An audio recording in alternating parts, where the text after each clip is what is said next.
Bom dia, queridos irmãos. Um bom sábado para todos vocês. Muito obrigado a Bruna, que nos trouxe essa música, esse hino, que nos faz lembrar que, independente do desafio que enfrentamos, Deus está conosco, nos dá fé para enfrentarmos as montanhas e para sermos vitoriosos. Deus já conquistou a vitória. Precisamos nos apropriar dela. Hoje é um lindo dia de sábado. Agradeço ao pastor Gilson, a Igreja do NASP São Paulo, pelo convite. É muito bom voltar a este lugar. Eu estudei nesse lugar muitos anos atrás, não vou nem falar o tempo. Mas hoje é um dia especial, porque além de ser sábado, e de eu estar tendo o privilégio de ocupar o púlpito, hoje é dia 11 de julho. Eu não sei se a minha esposa vai se lembrar, mas 30 anos atrás, exatamente no 11 de julho de 1990, nós estávamos começando a namorar. Então esse lugar é um palco de boas lembranças. Nas alamedas desse lindo lugar, nós começamos a namorar 30 anos atrás e já estamos casados há 24 anos, graças a Deus. E você? Quanto tempo você já tem de namoro com a sua esposa? Que bom, que bênção, né? Poder ter família. Que Deus abençoe você, sua esposa, seus filhos, toda a família que você construiu pela graça de Deus. Nós, como Igreja Adventista, valorizamos muito a família e queremos que você e a sua família estejam sempre perto de Deus. Jesus Cristo estava passando por um momento de extrema necessidade. Jesus Cristo estava passando por um momento de angústia. Ele estava vivendo um momento de altíssima tensão. Ele sabia que um pouco de simpatia seria muito importante nesse momento para tornar a situação um pouco mais amena. Por isso, ele implora por um pouco de simpatia aos seus discípulos que estão com ele perto, especialmente Pedro, Tiago e João. Por isso, em Mateus capítulo 26, versículo 38, ele diz assim: a minha alma, a minha vida está profundamente triste até a morte. Fiquem aqui e vigiem comigo. Fiquem aqui e vigiem comigo. Observe, o Senhor Jesus não pede aos discípulos que façam um longo debate teológico sobre a importância da sua morte. Não pede que façam um estudo exegético sobre aquilo que está aquilo que está ocorrendo naquele momento e o impacto de tudo isso para a humanidade. Isso é importante, mas naquele instante Jesus faz um pedido simples. Jesus Cristo pede a eles um pouco de simpatia, apenas um pouco de empatia. Ele não pede que seus discípulos orem em favor dos acontecimentos, porque aquele momento vai se tornar algo extraordinário para a raça humana. Não, ele simplesmente diz: amigos, a tristeza que estou sentindo é tão grande que é capaz de me matar. Por favor, fiquem aqui, vigiem um pouco comigo. Qual foi a resposta dos discípulos? A resposta foi desanimadora. E aqui está o verso central do nosso sermão de hoje, Mateus 26, 40. Voltando para os discípulos, achou-os dormindo. E disse a Pedro: então, nenhuma hora vocês puderam vigiar comigo? Nenhuma hora vocês puderam vigiar comigo? Jesus faz um apelo: fiquem aqui, vigiando comigo. A resposta dos discípulos: eles dormem. Fiquem aqui, vigiem comigo. A resposta dos discípulos: eles dormem. Quando a gente lê a Bíblia, irmãos queridos, temos que ler o que está escrito e também tentar entender por que aconteceu o que está escrito. A Bíblia é resumida, não traz todos os detalhes. É desafio do leitor da Bíblia, do estudante da Bíblia, entender. E eu quero estudar esse texto com vocês hoje. E eu começo perguntando: por que os discípulos dormem? Por que os discípulos dormem? Não está escrito por que os discípulos dormem, mas vamos estudar para tentar entender isso. A princípio, irmãos queridos, pode ser difícil entender como os discípulos poderiam dormir num momento tão importante. Pode ser difícil entender por que os discípulos dormem naquele instante tão essencial, não apenas para eles ou para Jesus Cristo, mas para a história de toda a humanidade. Mas uma análise mais detida, queridos irmãos, nos faz entender por que os discípulos dormiam em vez de vigiar. Acontece que os discípulos não entendiam plenamente a crise que estava se aproximando e pela qual Jesus passava naquele instante. Eles não souberam medir, não souberam compreender aquele momento especial. Eles sabiam que Jesus passara por muitos problemas com as autoridades. Eles haviam visto com seus próprios olhos as crises dos últimos dias, das últimas semanas e as crises do tempo todo do ministério de Jesus. Mas sabe o que acontece? Eles disseram assim: não, Jesus Cristo é bom demais. Ele vai dar um jeito. Ele superou tudo. Ele alimentou multidões famintas. Ele curou as pessoas. Jesus vai dar um jeito. Eles sabiam que Jesus predissera o momento iminente, o desastre iminente, mas eles se recusaram a acreditar nisso. Por quê? Porque eles não estavam entendendo aquela situação. Eles sabiam que Jesus tinha planos, que tinha planos enquanto a sua missão. Ele queria pregar o evangelho para todo mundo, mas eles também sabiam. Jesus Cristo havia dito que o inimigo também tinha planos, mas não foram capazes de entender aquele momento. Durante aquela semana, houveram eventos que os discípulos não haviam compreendido plenamente, porque os olhos estavam cegos para a situação que estavam vivenciando. Além do mais, os discípulos não haviam compreendido a importância da figura de uma pessoa chamada Judas, o traidor. Eles não faziam ideia de que naquele instante Judas estava tramando a venda do mestre e estava organizando um grupo que viria prender Jesus Cristo naquele lugar. Os discípulos não estavam mentalmente e nem espiritualmente preparados para a crise. Eles não entenderam plenamente o momento pelo qual Jesus passava. Por isso, se o momento que eles viviam não era capaz de ser compreendido, por isso, se eles não compreendiam a situação que Jesus vivia e eles achavam que Jesus vivia mais um dia de rotina, então o sono os dominou. Se o que está acontecendo não é importante, se o que está acontecendo não pode ser compreendido, se o que está acontecendo não é capaz de ser lido da maneira correta, sabe o que acontece? Nós pegamos no sono, nós dormimos. A falta de compreensão nos faz dormir. A falta de compreensão faz com que a nossa mente fique nublada, incapaz de ler o que está acontecendo ao redor. Você sabe, irmão querido, irmã, jovem, eu não estou falando do sono físico, eu não estou falando do sono biológico. Você está entendendo o que estou dizendo? Muitas coisas diferentes estão acontecendo ao redor. Eu não sou tão velho assim, mas eu já tenho 50 anos de idade. Eu nunca vi o que está acontecendo. Eu nunca vi igrejas fechadas, impossibilitadas de convidar os seus membros a participarem. Eu nunca vi isso. Eu nunca vi mercados fechados. Eu nunca vi as pessoas com medo. Estou vendo pela primeira vez. Mas acontece que se nós não formos capazes de ler a situação que está acontecendo, sabe o que vai ocorrer? Nós vamos dormir. Isso é um tremendo perigo. Se o que está para acontecer, irmãos, é algo importante, no qual você tem uma parte importante, você jamais vai dormir.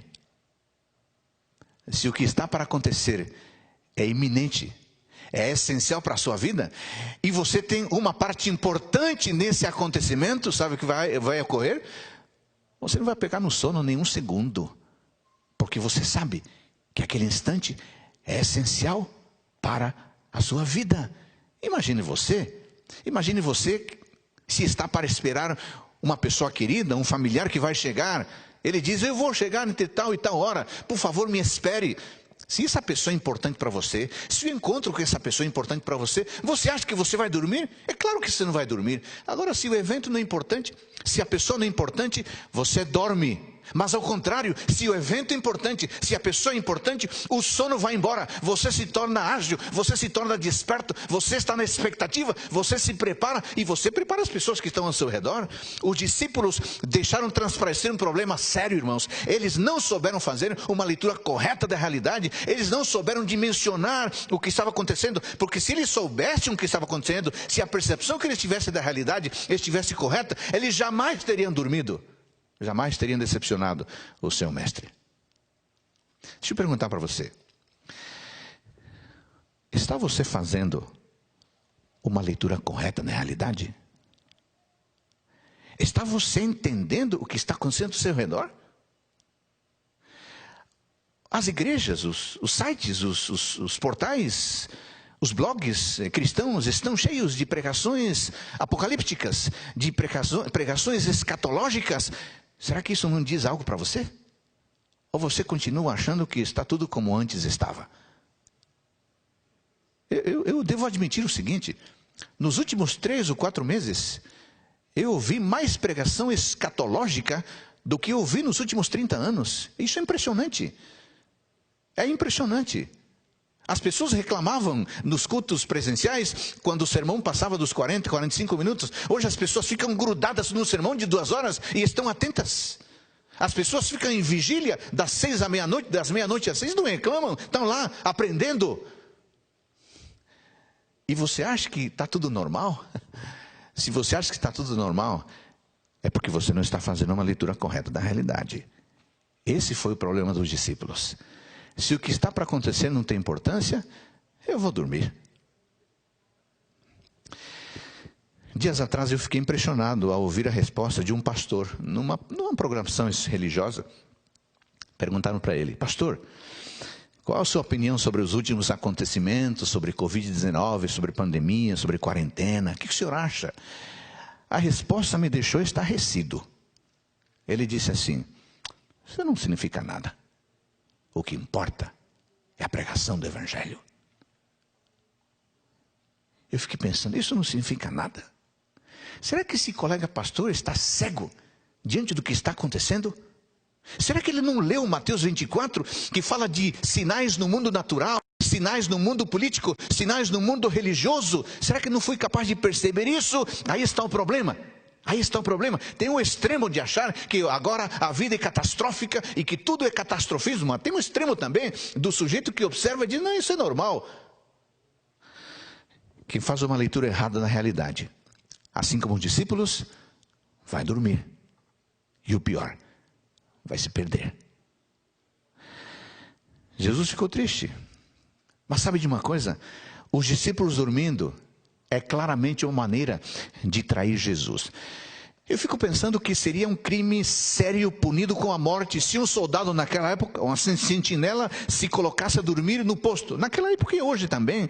Os sacerdotes no templo, naquele período, que tinham a responsabilidade de ficarem acordados e observar as vigílias da noite, seriam considerados culpados de um crime grave se quando tivessem que vigiar a casa de Deus, ao invés disso se colocassem para dormir. Se o momento e a tarefa eram importantes, eles teriam que ficar despertos. Era a hora de ficar acordado. Os discípulos foram nem um pouco amigos, não foram simpáticos, não foram empáticos. Jesus Cristo estava passando pelo momento mais sério, mais doloroso da sua vida. Nenhuma outra crise foi tão ruim como ela. Ele estava entristecido, de modo que ninguém poderia entender, ninguém poderia medir. No entanto, seus 3 melhores amigos, seus discípulos mais próximos, dormiam como se as circunstâncias fossem normais. Jesus estava enfrentando sua aprovação orando, e os discípulos enfrentavam a aprovação de Jesus dormindo. Que tragédia. Que tragédia. Enquanto Jesus vendia Jesus por 30 peças de prata, os 3 discípulos vendiam-se ao sono de graça. Ao menos Judas, o traidor, foi capaz de cobrar. Os discípulos traíram Cristo de graça. Os seus 3 melhores amigos. Ellen White, comentando este trecho, diz o seguinte: estivessem os discípulos buscando refúgio em Deus para que as forças satânicas não prevalecessem sobre eles, e Jesus se teria sentido confortado com a firme fé deles, mas não deram ouvidos à repetida advertência: vigiai e orai. Eu fiquei impressionado com essa citação. Deixa eu explicar duas coisas aqui. Além dos discípulos pegarem no sono porque não entendiam o momento, sabe o que aconteceu? As forças satânicas, o diabo induziu os discípulos ao sono. Que coisa terrível, que coisa assustadora. Muita gente está dormindo porque não está entendendo o que está acontecendo. Mas não é só isso. O diabo está colocando muita gente para dormir, para não ser capaz de compreender o momento que vivemos. Por isso, o alerta de Cristo é sumamente importante. Fiquem aqui e vigiem. Os discípulos pegaram no sono porque não entendiam a situação, não foram capazes de ler o momento. Mas os discípulos dormiram porque o diabo os fez dormir. O diabo sabe que tem pouco tempo. O diabo está assustado. E ele, no grito do afogado, não quer se afogar sozinho. Ele quer levar muita gente com ele. E, se possível, os melhores. Aqueles que são mais amigos de Jesus Cristo. Falemos um pouquinho sobre o desastre espiritual de Pedro, porque se você notou no verso 40 que eu li agora há pouco, diz assim, ó, voltando para os discípulos, achou-os dormindo. Preste atenção. E disse a Pedro. Essa frase fatídica, então, nenhuma hora vocês puderam vigiar comigo? Essa pergunta de um amigo que se sente traído, decepcionado, chateado, desapontado, essa pergunta não foi dirigida aos três, embora simbolicamente foi dirigida aos três, mas Jesus se dirige pessoalmente a Pedro. Sabe por quê? Porque quem tanto fala, um dia vai ouvir. Quem tanto fala, um dia vai ouvir. Pedro estava disposto a tudo, pelo menos na teoria. Não, eles vão te abandonar, eu não. Eles vão te desapontar, eu não. Eles vão te trair, eu sou forte. No dia em que ele mais precisou, Jesus, o grande amigo Pedro, estava dormindo. Quem tanto fala, um dia vai ouvir. Quem tanto fala, um dia precisa ouvir. Pedro, que se vangloriava tanto de sua coragem, que dissera que morreria com Jesus, agora nem sequer foi capaz de ficar acordado. Sua coragem se limitava às palavras e às ações terrenas, mas a queda de Pedro, irmãos, o sono que o dominou, tem uma longa história. Podemos identificar a tragédia em 7 passos. Primeiro, o primeiro passo foi dado no dia anterior, quando os demais discípulos disputaram sobre quem deles seria o melhor. Isso é narrado em Lucas 22, 24. E, portanto, quem é mais digno de distinção? Quem é especial? Quem é aquele que vai ser favorecido? Quem é aquele que vai receber as honras e as glórias, as melhores honras e glórias de Jesus Cristo? Pedro estava metido nessa discussão desnecessária. Mas aí começou a sua tragédia. Segundo passo. Na noite que se seguia, ele desconsiderou as advertências de Cristo sobre o perigo que o circundava. Um sentimento de suficiência própria dominou seu coração. Ele se sentiu imune aos riscos, ele se sentiu imune às tragédias espirituais. Ele ufanamente disse, não, ainda que seja necessário morrer, eu vou morrer pelo Senhor. Mateus 26, 35. Terceiro passo da tragédia de Pedro. Algumas horas mais tarde, estando no Getsemane, em lugar de velar, em lugar de vigiar, em lugar de orar, ele se permitiu ser dominado pelo sono, num momento de grave crise para o seu amigo, num momento de grave crise para a igreja, pegou no sono, indiferente à realidade que assolava o momento. Quarto passo da tragédia. Enquanto dormia, seu sono foi interrompido pela marcha dos soldados que vieram prender Jesus Cristo. Atônito, Pedro vê o seu mestre sendo preso, sendo aprisionado. Impensadamente, diz o texto, diz a narrativa, que ele pega na espada e corta a orelha de Malco, demonstrando mais uma vez que ele estava em desintonia. Ele não estava sintonizado com o momento e nem sequer considerava a capacidade e o poder de um Deus onipotente. Quinto passo da tragédia, ele segue Jesus de longe, expondo-se aos perigos de quem não assume compromisso para ficar perto de Jesus Cristo. Sexto passo da tragédia, ele assenta-se, diz 22, 25, à roda dos escarnecedores, para não parecer santo demais, para não parecer perfeito demais, para não parecer bonzinho demais, assumir os inimigos de Cristo. Sétimo passo da tragédia. Ele se deixa dominar pelo medo em vez de confiar na provisão divina. Não estranha então, irmãos queridos, não estranha que Pedro tivesse dormido quando devia estar desperto. Pedro se envolveu num drama jamais imaginado. Poderia ter sido diferente se ele apenas estivesse vigiando. Mas sabe qual a boa notícia? A gente não pode ter a vida de Pedro na nossa memória de uma maneira apenas negativa. Há um extraordinário em Atos dos Apóstolos, livro de Ellen White, página 63. Diz assim: o Pedro que negara a Cristo na hora da sua maior necessidade era impulsivo e cheio de autoconfiança. Grandemente do Pedro que fora trazido perante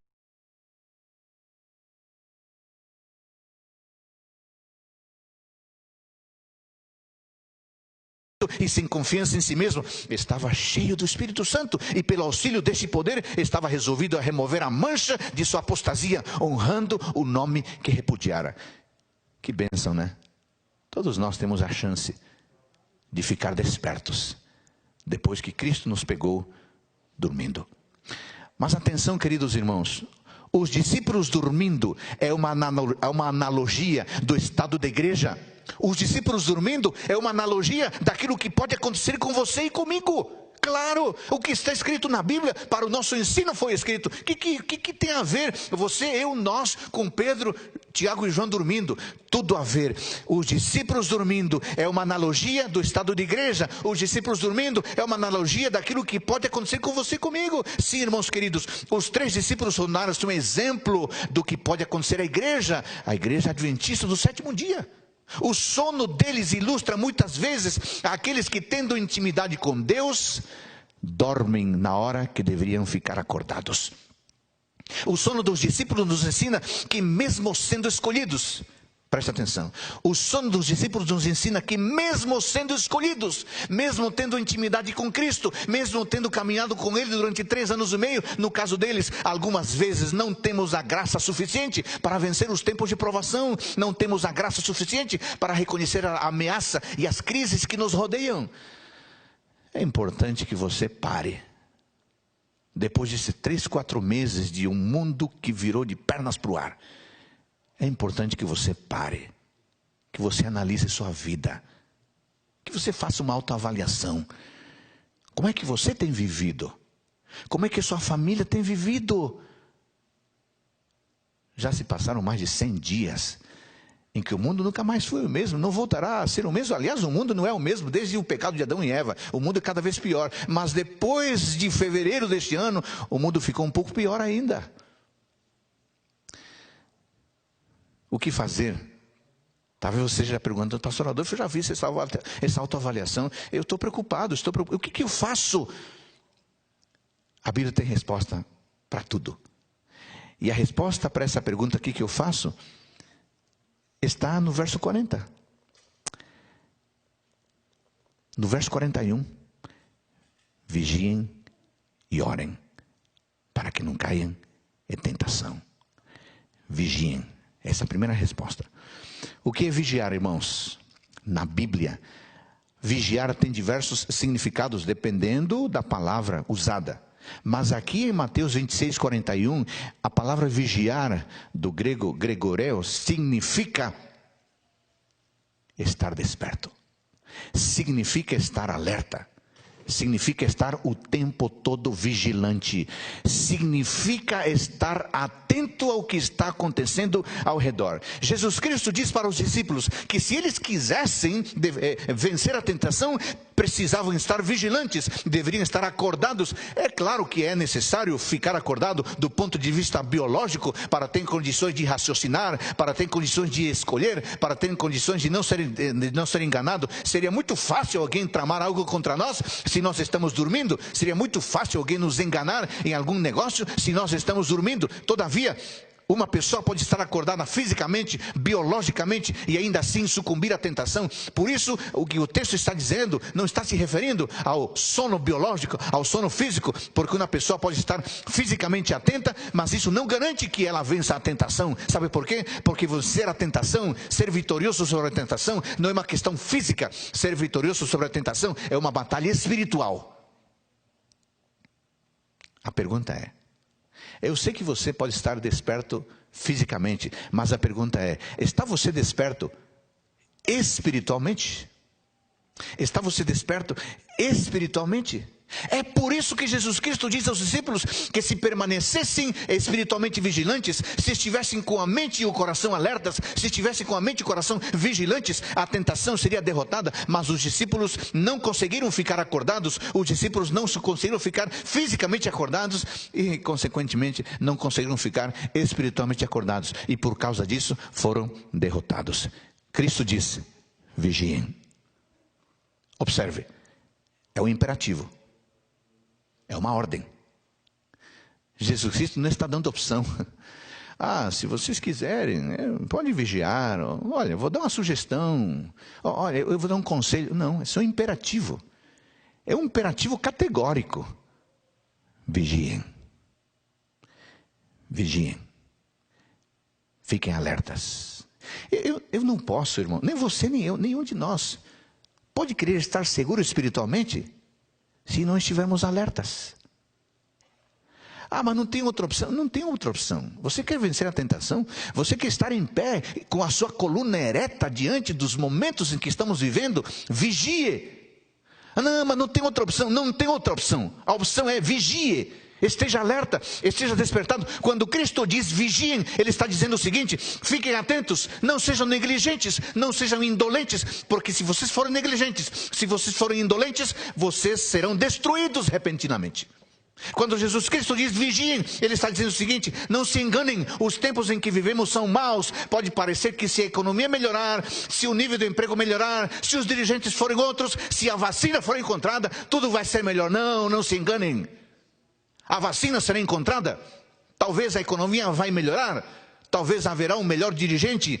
Não é verdade que se isso acontecer vai melhorar. Não, vivemos tempos ruins e ficará pior. É necessário uma transformação radical, é necessário uma transformação de dentro para fora. Isso o mundo não oferece, isso só Jesus Cristo é capaz de fazer. É necessário uma reforma radical, ir à raiz do problema. Nossa situação não se resolve com medidas provisórias, nossa situação não se resolve com vacinas, a nossa situação não se resolve com empregos, a nossa situação não se resolve com liderança. A nossa situação só se resolve com uma transformação radical que só Jesus Cristo pode fazer. E por isso Ele diz, vigie. Quando Cristo diz vigiem, Ele está dizendo o seguinte: leiam as linhas, mas leiam também as entrelinhas dos acontecimentos e entendam que por trás das narrativas, por trás dos fatos, por trás das tragédias, há um Deus querendo voltar e buscar seus filhos e suas filhas. Quando Jesus Cristo diz vigia, está dizendo o seguinte: acorda, meu filho, acorda, minha filha, não durma o sono do conforto, não cochile ao som do cansaço, esteja alerta, porque o fim está se aproximando e você precisa vigiar. Vigiar, irmãos, não é caçar histórias dramáticas e fatalistas sobre os eventos finais, não. Vigiar não é buscar supostos decretos dominicais ou de outra natureza e então espalhá-los pelo WhatsApp como se isso significasse que eu estou fazendo um trabalho missionário. Não, não, não. Vigiar é estar atento. Vigiar é saber os tempos em que vivemos. Vigiar é observar e analisar a vida ao redor à luz da palavra de Deus. Vigiar é conhecer a palavra. Vigiar é conhecer o texto, para usar o texto como lente para a interpretação da realidade do mundo ao redor. Se você quer vigiar adequadamente, você precisa ser um homem e mulher da palavra. Porque o que conta para entender o momento em que vivemos não é a manchete do jornal, não é o podcast, não é o vídeo. Isso tudo ajuda, mas o que conta é você conhecer o texto. E o texto é a lente intelectual que nos ajuda a compreender o momento que estamos vivendo. Quer ficar alerta? Vigie. Mas Jesus Cristo dá uma segunda resposta. No mesmo texto ele diz assim: vigiem e orem, para que não caia em tentação. Vigiar é ficar acordado. Orar é ficar em comunhão com Deus. Você tem que ficar acordado em comunhão com Deus. Não basta ficar acordado, tem que estar em comunhão com Deus. São duas coisas interconectadas, interligadas. Atribui-se a Sir Isaac Newton esta linda frase que eu vou ler. Eu posso pegar o meu telescópio e ver milhões e milhões de quilômetros de distância. Mas posso ver o telescópio de lado, posso pôr o telescópio de lado, entrar no meu quarto, fechar a porta, ajoelhar-me, orar fervorosamente e ver o céu melhor. E ficar mais perto de Deus do que ficaria com a ajuda de todos os telescópios e instrumentos do mundo. É claro que ele está falando da oração. Irmãos queridos, de fato, todas as grandes necessidades, tanto da igreja como do mundo como um todo, e de nós individualmente, poderiam ser talvez resumidas numa só. Precisamos de mais comunhão com Deus. Para a pessoa que ora, é possível encontrar o caminho da paciência. Para a pessoa que ora, é possível crescer nos bons relacionamentos. Para a pessoa que ora, é possível crescer no perdão. Para a pessoa que ora, é possível conhecer melhor os tempos em que vivemos. Para a pessoa que ora, é possível ouvir nas entrelinhas os passos de um Deus que se aproxima. Você precisa vigiar, porque quando você vigia, você fica atento, esperto, mas você precisa orar, porque quando você ora, você se comunica com Deus e você é capaz de ouvir Deus falando com você. Você já pensou se a gente orasse mais ao tomar as nossas decisões, ao fazermos as nossas escolhas? Se nós orássemos mais, de fato, a igreja precisa orar mais, vigiar mais. Você vai ter a oportunidade de hoje à noite de fazer isso, das 15:06 até a meia-noite, com a vigília, o Consolador. Tá bom? Já estou lembrando para você esse convite importante. Eu fico impressionado com Daniel capítulo 9, porque em Daniel capítulo 9 há um modelo extraordinário de oração. Não dá tempo de entrar em detalhes aqui, mas eu desafio você a que hoje, depois do almoço, você leia Daniel capítulo 9. Daniel capítulo 9 apresenta 6 elementos estruturais de uma oração altamente poderosa. Eu vou dar aqui os elementos, depois você vê os detalhes. Número 1, Daniel orou com intensidade e fervor. A oração que vale é aquela que é feita de modo intenso. Aquela onde você coloca realmente o seu corpo inteiro naquele momento de comunicação. Segundo elemento da oração poderosa, Daniel descansou sobre a justiça de Deus e não sobre sua própria justiça. Isso me lembra a oração do publicano, né? Olha, eu sou bom. Camarada ali não é bom. Eu sou bom, eu dou ofertas, eu faço isto, eu faço aquilo, faço obras de caridade. Daniel não caiu nesse erro. Ele confiou na justiça de Deus. A oração poderosa é aquela que confia na justiça de Deus e não nas ações próprias meritórias. Terceiro elemento da oração poderosa, Daniel usou a Bíblia. Ore com a Bíblia na mão. Ore com a Bíblia na mão. Porque é através da revelação que nós entendemos um pouco melhor a nós mesmos e nós entendemos um pouco melhor a Deus. Quarto elemento da oração poderosa, Daniel confessou seus próprios pecados e os pecados do seu povo. Quinto elemento da oração poderosa, Daniel buscou a glória de Deus e buscou o seu santuário. É uma pena que ainda os templos estão fechados, mas que bom que você continua buscando a Deus. Todos nós precisamos ter o nosso santuário. Ellen White, quando comenta a vida de João Batista, diz que João Batista tinha a sua escola e o seu santuário. E interessante que Ellen White diz que o deserto onde João Batista morava era sua escola e seu santuário. E eu estudei um pouquinho isso e eu cheguei a uma conclusão. A escola para alimentar a mente, o santuário para alimentar o espírito. Uma religião completa, né? Uma religião inteligente, mas uma religião espiritual. Esse tipo de oração de Daniel. E sexto elemento, componente da oração poderosa de Daniel. Daniel reclamou o cumprimento das promessas divinas. Quando você fala com Deus, quando você tem intimidade com Deus, quando você se comunica com Ele como se Ele fosse seu grande amigo, você acaba adquirindo a confiança suficiente para dizer: Deus, o Senhor prometeu isto. O Salmo 34:7 diz que o Senhor vai me dar companheiros espirituais, que o anjo vai se acampar ao redor dos que o temem. Eu tenho temido ao Senhor, a minha família tem andado nos seus caminhos. Nós estamos precisando da companhia dos seus anjos poderosos. Por favor, eu estou lhe pedindo, Senhor, meu amigo, eu preciso dos anjos comigo. Daniel reclamou o cumprimento divino. Essa oração tão poderosa que você sabe o que aconteceu, né?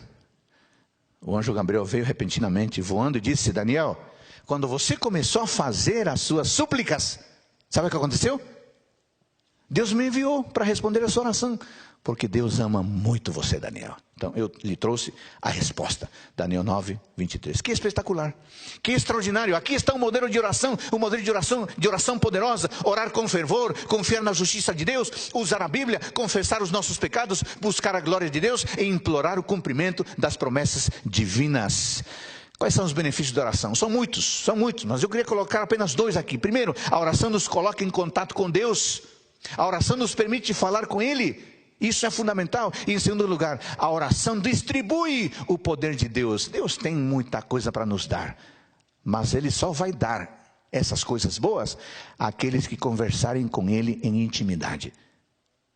Então, o convite está feito. Deus quer falar com você para se comunicar com você, para fortalecer você. E também Ele quer se comunicar com você para lhe dar as bênçãos que Ele tem para lhe dar. Nós estamos caminhando para o fim do nosso sermão de hoje, mas eu selecionei alguns pequenos textos de Ellen White sobre a importância de vigiar e orar. Permita-me ler esses textos. No Conselho para Pais, Professores e Estudantes, na página 293, ela diz assim: vigiem e orem. Esta é uma recomendação muitas vezes repetida nas Escrituras. Na vida dos que obedecem a essa recomendação, haverá uma corrente interior de felicidade que beneficiará a todos que com ele entrarem em contato. Os que são de disposição azeda e impertinente se tornarão suaves e brandos. Os que são orgulhosos se tornarão mansos e humildes. Sabe como? Vigiando e orando. Ela também diz assim, no Cristo em seu santuário, página 119: solenes são as cenas ligadas à obra final da expiação, importantes são os interesses nela envolvidos. O juízo ora se realiza no santuário celestial. Há muitos anos esta obra está em andamento. Breve, ninguém sabe quão breve passará ela aos casos dos vivos. Na augusta presença de Deus, a nossa vida deve passar por exame. Isso significa, irmãos, que temos que vigiar e orar. Ela diz também no livro Lugares Celestiais, página 279: vigiai em relação à discreta aproximação do inimigo, vigiai quanto aos velhos hábitos e inclinações naturais, para que não se imponham em vocês, forçai-os a recuar. Vigiai os pensamentos, vigiai os planos, para que não se tornem egoístas. Vigiai sobre as pessoas que Cristo comprou com o seu sangue. Vigiai por oportunidades para lhes fazer o bem. Ela diz também assim no livro Testemunhos, volume 5, página 409: na advertência vigiai e orai, Jesus indicou o único procedimento seguro. Escutou isso? Na advertência vigiai e orai, Jesus indicou o único procedimento seguro.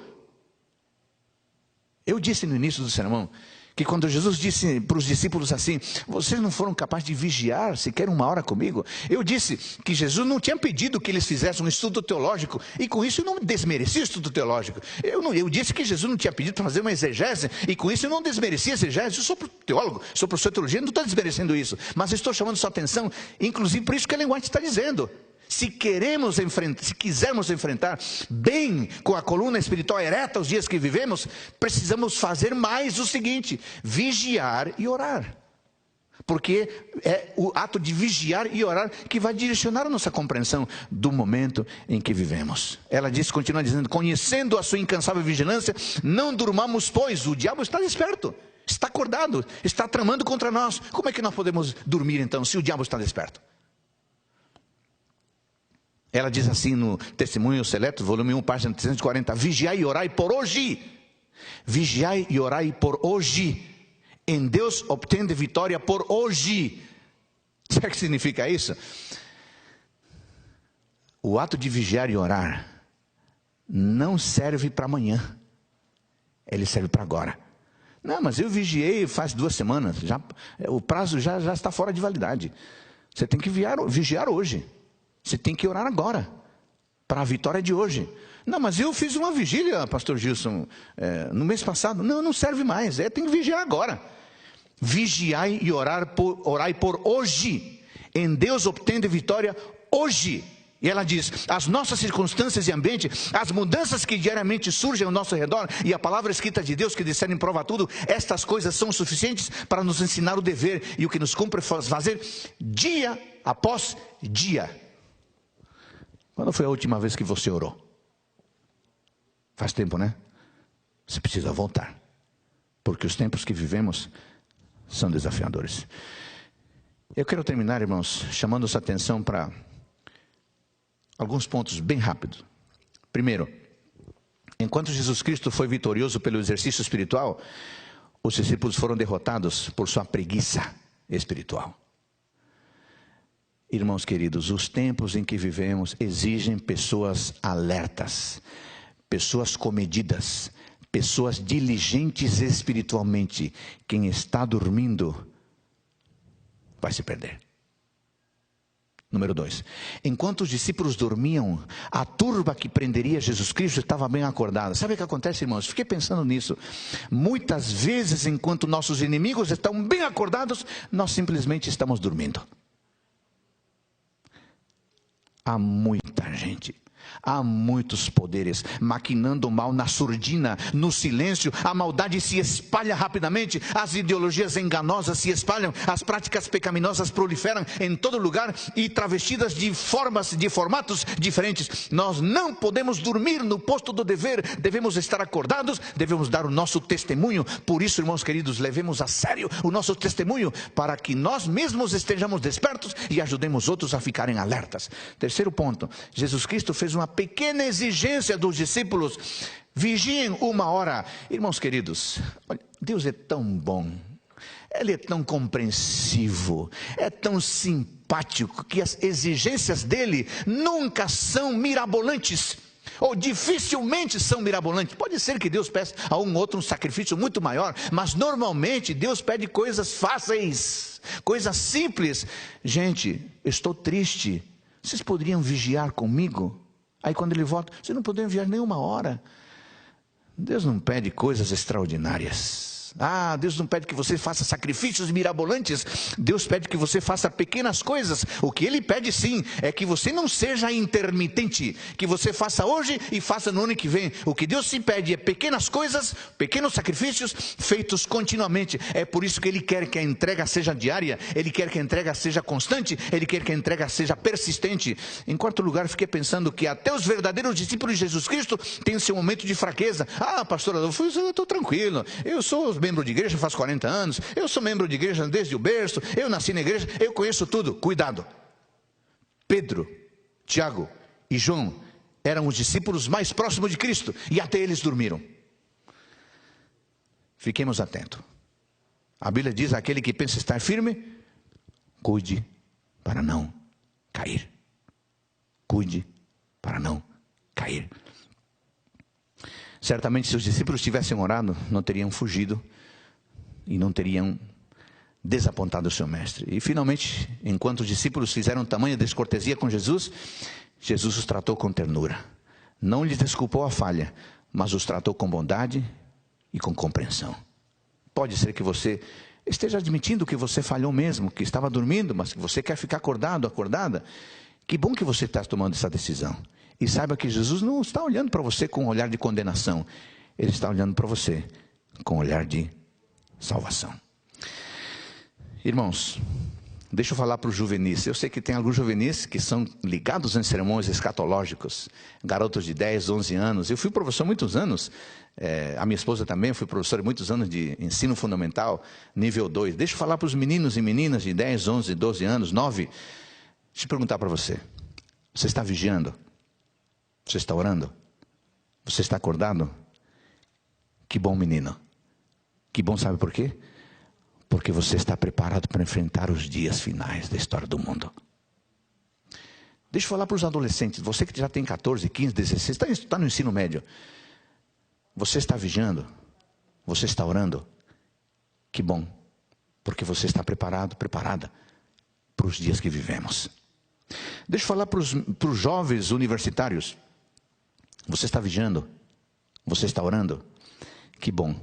Então você está preparado, preparada para os dias que vivemos. Deixa eu falar para os irmãos adultos, aqueles que já caminharam uma longa jornada, e até aqueles que têm cabelos brancos. Você está vigiando? Você está orando? Que bom. Você pode enfrentar bem os dias que estamos vivendo. Eu queria terminar fazendo me permita fazer uma releitura de Mateus 26:40, numa leitura ideal, daquilo que eu gostaria de ler, e eu acho que seria o gosto da igreja. Eu queria ler Mateus 26:40 da seguinte forma: E voltando para os adventistas do sétimo dia, Jesus os achou acordados. E lhes disse: Que bom que vocês puderam vigiar e orar comigo. Sejam bem-vindos ao meu reino. Amém. Eu quero convidar a Bruna para cantar uma mensagem musical. E enquanto ela canta, eu queria que você lembrasse das palavras de Cristo. A importância de vigiar, a importância de orar, para compreender corretamente e enfrentar corretamente os momentos que vivemos. Ouçamos.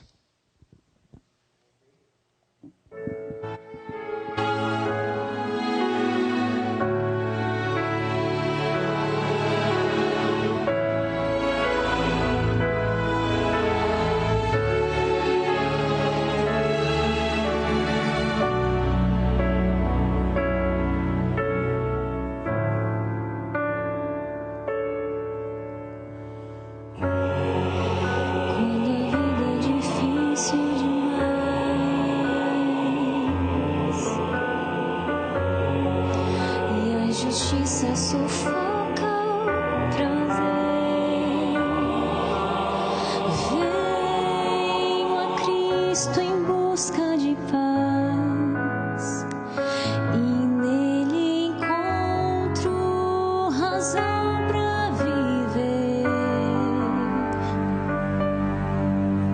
Às vezes eu lamento a sorte que tive,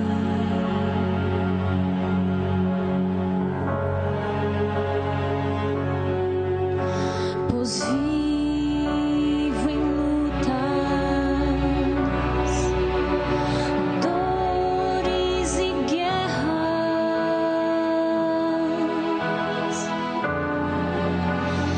mas eu sei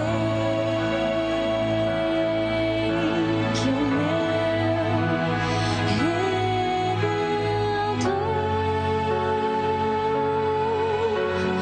vive, e por fim se levantará, e por fim se levantará sobre a terra.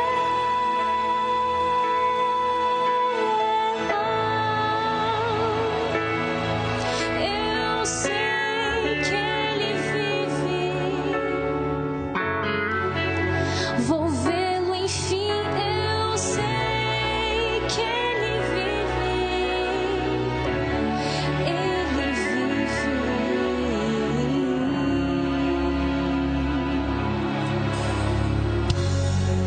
Certo estou que verei ao meu Deus.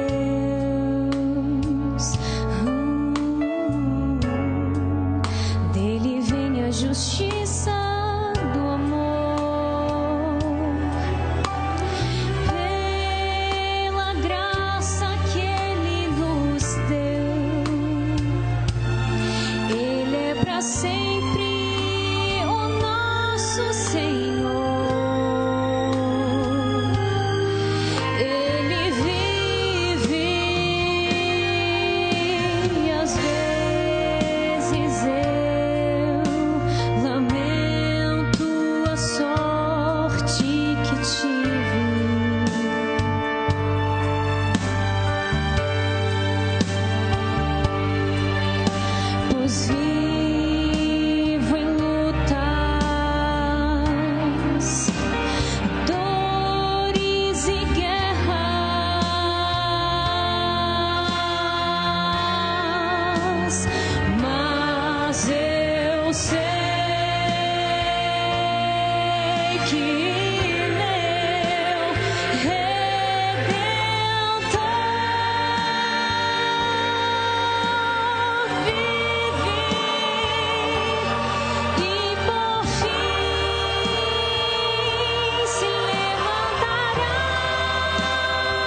Deus está vivo, Jesus Cristo está vivo, se levantará, Ele virá. Mas para isso você precisa ficar atento, tem que estar vigiando e orando. Aliás, quero lembrar a você que hoje à noite há um compromisso, certo? Das 17h45 até a meia-noite, vamos estudar sobre aquele que é capaz de nos manter vigiando e em oração. Quem que é? Resposta certa, o Espírito Santo. Vamos apresentar 5 ou 6 temas muito bons sobre o Espírito Santo. Também terei o privilégio de apresentar um tema. Eu vou falar sobre quem é o Espírito Santo. O que a Bíblia diz sobre ele? Ele é Deus, que provas nós temos, qual a natureza dele, ele é Espírito mesmo, porque ele é chamado de pomba, de fogo, de água. Essas figuras vamos estudá-las e certamente você vai aprender mais sobre aquele que é capaz de manter você vigiando e orando. Vamos orar. Obrigado, querido Deus, porque nesta manhã, mais uma vez, a Tua palavra falou no nosso coração. Obrigado, Pai, pela advertência de Jesus Cristo, pelo exemplo dos discípulos que nos mostra a necessidade de vigiar e orar, entendendo o momento que vivemos. Pai, a situação está muito diferente. De repente, de janeiro para cá, o mundo não é mais o mesmo. Não é a figura de linguagem, não. O mundo mudou realmente de uma maneira surpreendente. E sabemos que assim será à medida que o tempo passar. E sabemos que os dias finais serão muito mais rápidos, senão ninguém aguentaria. Queremos levar a sério a advertência de Cristo. Não queremos desapontar Jesus Cristo. Não queremos que Ele nos encontre dormindo, enquanto Ele está intercedendo, a gente dorme o sono dos relaxados. Não. Queremos ficar acordados, vigiando e orando. Por isso apelamos ao Espírito Santo, para que Ele mantenha o nosso coração aceso, desperto, alerta, para que nós e os que estão ao nosso redor sejam mantidos acordados. Afinal, Deus está preparando o retorno do seu Filho Jesus Cristo. E isso acontecerá em breve. E nós queremos fazer parte desse grupo que vai dizer: aí está o nosso Salvador, a quem esperávamos. Ele vai nos redimir. Que essa certeza seja renovada a cada instante em nossa vida. Nas crianças, nos juvenis, nos adolescentes, nos jovens, nos anciãos, nos homens e mulheres. Que o teu povo se prepare e prepare outros para a vinda de Jesus. Esta é a nossa prece.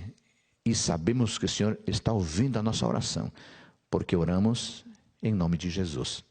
Amém.